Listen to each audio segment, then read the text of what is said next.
Traffic noise can be annoying, but for some, it goes beyond being a nuisance. Cronkite News reporter Molly Hudson went to one neighborhood where the traffic noise is actually causing health problems and spurring legislation.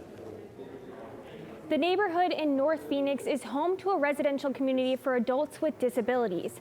The highway was built before the residential community, but now the people living there hope they can make some changes to bring a little quiet to their lives. This is the noise that resident Wynn Charles lives with on a daily basis. There's 8 lanes of traffic going constantly 24/7. Wynn lives at Luna Azul, a residence for adults with disabilities right on the frontage road at 16th Street and the 101. When we step outside our homes, all we hear is constant noise.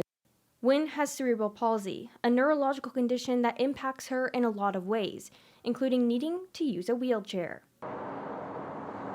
And the constant noise? This noise is making my cerebral palsy worse. And I hate to say it, but it is. It has even woken her up in the middle of the night. It's anger. It's really anger because people don't understand unless I teach them, which I do on a daily basis, what cerebral palsy is. But what frustrates her even more is the sound barrier across the street. Wynn lives in a neighborhood on this side of the street where she says the sound is unbearable.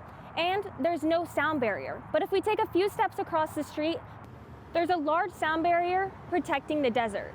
Senator Paul Boyer hopes to address the need for a sound barrier with his newly introduced bill. It directs the Arizona Department of Transportation to build a sound barrier.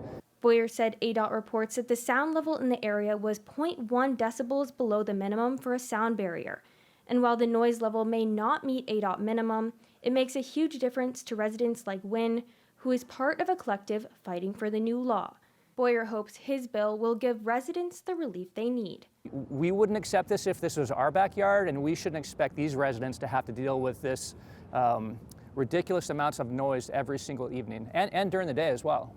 For Wynn, who has to play music to fall asleep, she says the entire neighborhood is impacted by the noise. The neighbors hear, children can hear it, the vets can hear it, the neighbors behind us can hear it. We can hear it like so amazingly, and so it irritates me. I reached out to ADOT, who said they do not comment on pending legislation. The bill goes before the Appropriations Committee tomorrow.